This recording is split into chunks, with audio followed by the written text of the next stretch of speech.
Bismillahirrahmanirrahim. Alhamdulillahirabbil alamin. Assalatu wassalamu ala asyrafil mursalin Sayyidina Muhammadin wa ala alihi wa sahbihi ajma'in. Amma ba'd. Qala al-muallifu rahimahullahu ta'ala nafa'ana bi'ulumihi fid dharaini amin ya rabbal alamin. Fa bainama maka ing dalem semangsane nahnu utawi kita nad'u iku ndonga sapa kita wa natadarru lan merendahkan diri, merintih-rintih sapa kita, merintih-rintih merendahkan diri kepada Allah Subhanahu wa taala. Zaharat maka tampak maka jelas sukbatun apa bolongan fil ardi kang ana ing dalam bumi. Fawaqna maka tumiba sapa kita fiha ing dalam sukbah wa kunnalan ana sapa kita tahtal ardi iku ing dalam nginsore bumi samaniyata asyara ing dalam 18 syahron apane wulan. Artinya ya Rasulullah, ya Muhammad,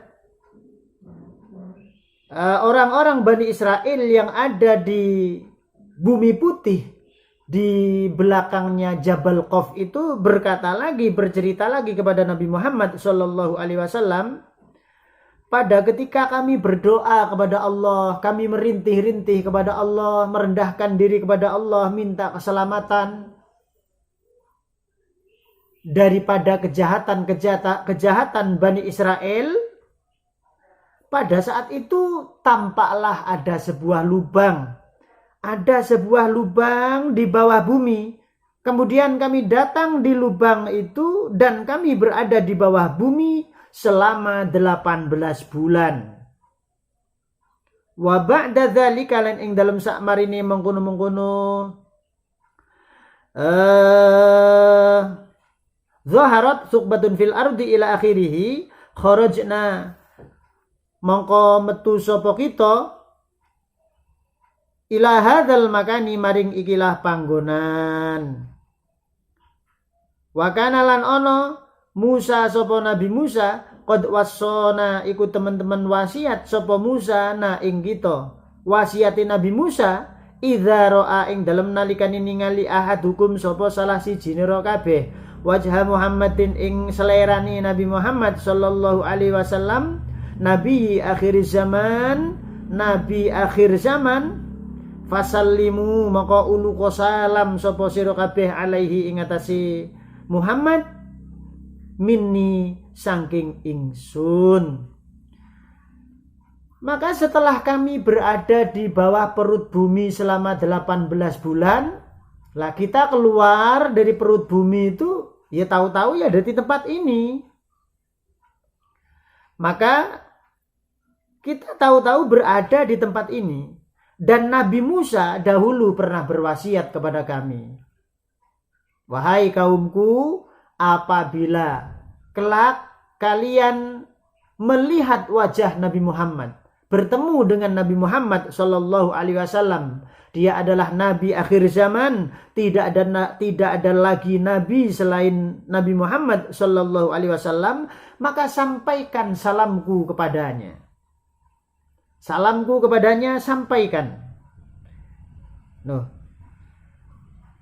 Faqalu maka ngucap sapa kabeh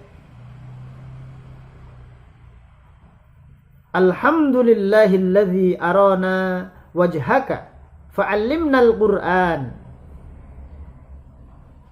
Alhamdulillah utawi sekabehane puji lillahi iku kagungane Gusti Allah. Alladzi zat ara kang ningalaken sapa Allah, alladzi wajhaka ing selerane panjenengan. Fa'allimna maka muga-muga ngajarono panjenengan na ing kita Al-Qur'ana ing Al-Qur'an. Setelah demikian, orang-orang kaumnya Nabi Musa yang berada di bumi putih di belakang Jabal Qaf itu berkata, Alhamdulillahilladzi arana wajhaka. Segala puji bagi Allah yang telah memperlihatkan wajahmu kepada kami. Adalah suatu kehormatan, suatu kemuliaan. Seseorang bisa melihat wajah mulianya Nabi Muhammad sallallahu alaihi wasallam. Maka dari itu wahai Rasulullah Muhammad sallallahu alaihi wasallam, tolong ajari kami Al-Qur'an. Ajarkan Al-Qur'an kepada kami. Tuh. Betapa hebatnya Al-Qur'an, betapa hebatnya kaumnya Nabi Musa begitu ketemu dengan Nabi Muhammad sallallahu alaihi wasallam minta diajarkan Al-Qur'an. Bagaimana dengan kita yang selalu mengaku umat Nabi Muhammad, yang ingin mendapatkan syafaat Nabi Muhammad kelak di hari kiamat, setiap tahun memperingati maulid nabinya, tapi sayang seribu sayang, sama sekali kita tidak pernah belajar Al-Quran. Jangankan belajar, membaca pun hampir kita tidak pernah.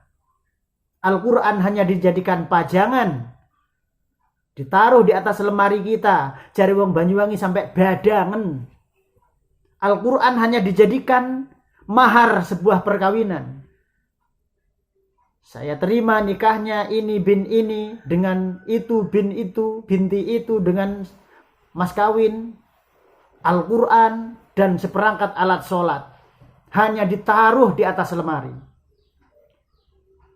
Ini kita yang mengaku umat Nabi Muhammad, yang katanya mengharapkan syafaat beliau kelak di hari kiamat, tidak pernah menyentuh Al-Quran, tidak pernah belajar Al-Quran.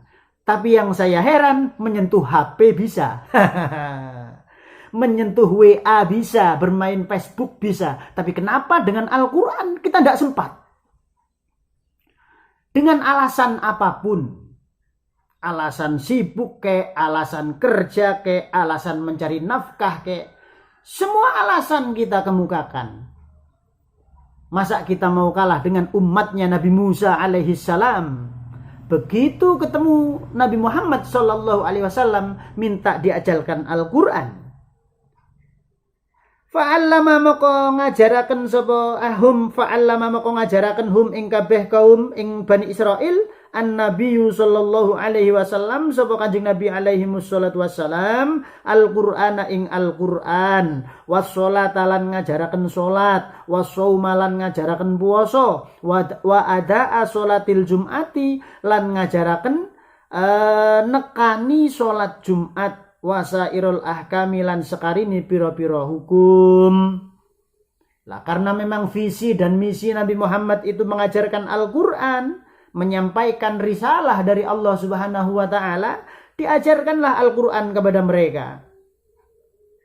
Diajarkan Al-Qur'an, diajarkan sholat, bagaimana sholat yang diwajibkan sehari semalam, bagaimana tata cara sholat yang benar, cara rukuknya, cara sujudnya, cara bacanya, fatihahnya, tasyahudnya, dan lain sebagainya diajarkan oleh Nabi Muhammad sallallahu alaihi wasallam. Selain itu mereka juga diajarkan tentang puasa.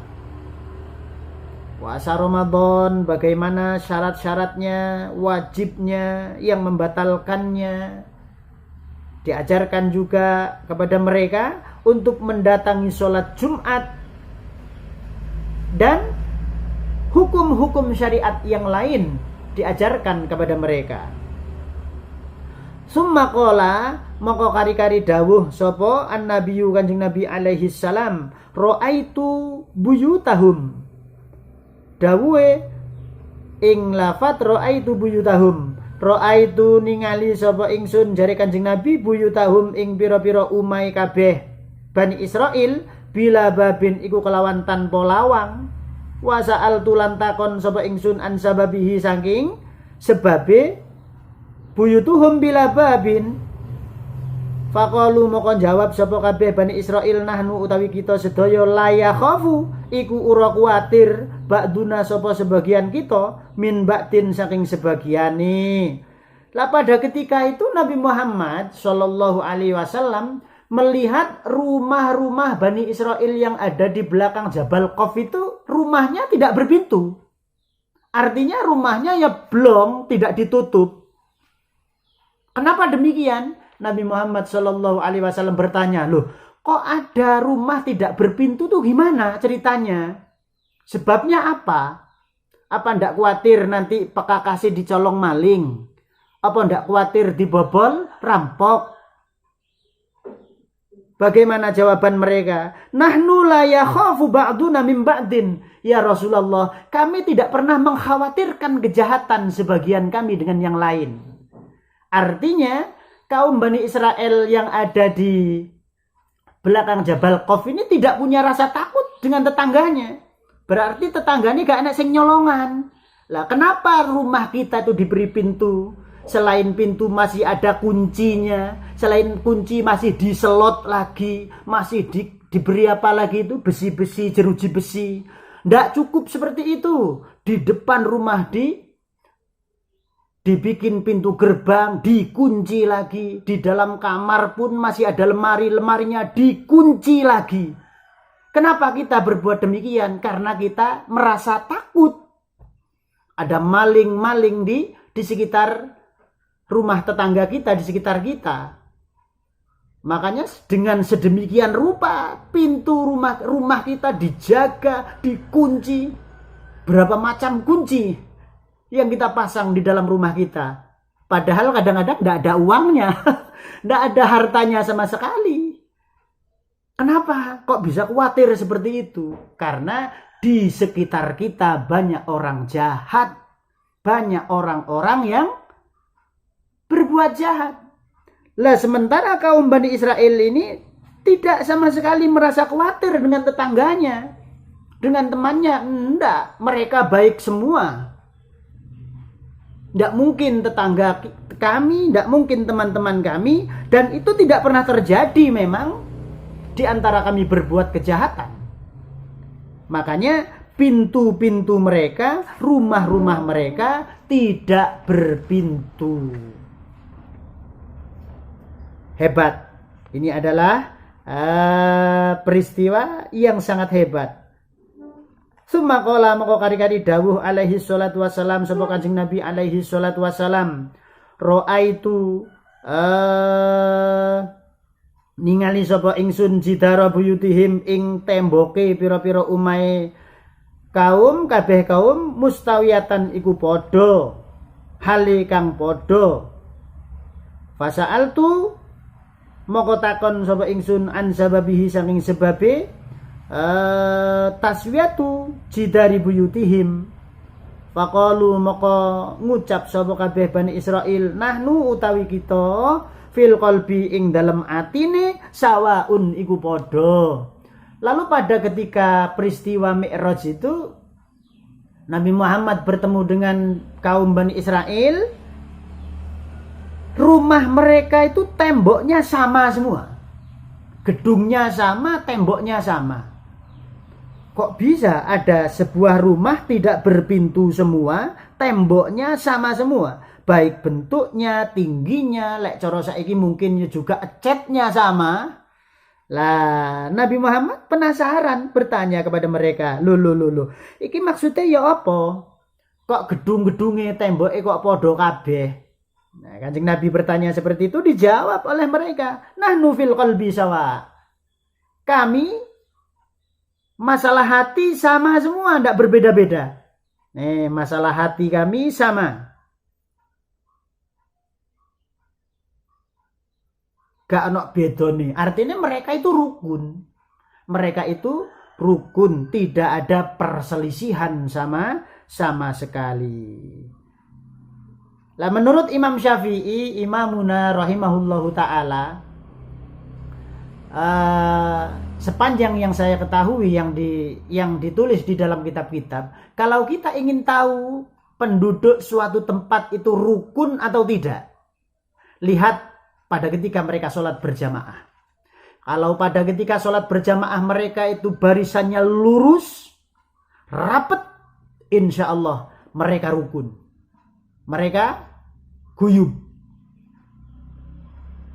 Berdasarkan hadis Nabi Muhammad SAW, Nabi Muhammad itu setiap kali mengimami sholat pasti selalu memerintahkan sawu sufufakum fa inna taswiyata sufuf min tamamis sholah. Dan kalimat-kalimat yang lain yang artinya sama. Ayo makmum semua luruskan barisan, rapatkan shaf. Kalau sampai barisan tidak lurus, kalau sampai barisan ada renggangnya, tidak rapat, fatakhtalifu qulubukum, maka hati kalian akan berselisih.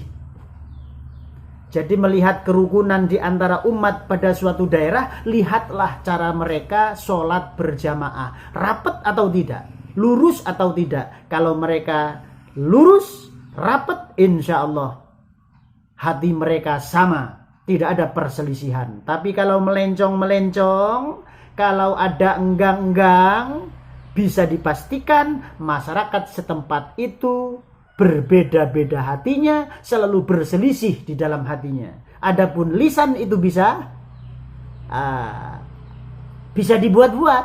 Kalau ketemu mampir, monggo, lisannya, tapi di hatinya beda lagi. Itu ciri-cirinya dari sholat berjamaah rapat dan lurus. Itulah alasannya kenapa Bani Israel yang ditemui oleh Rasulullah Shallallahu Alaihi Wasallam di dalam bumi putih di belakang Jabal Qaf, gedungnya sama semua karena hati mereka sama, tidak ada perselisihan sama sekali.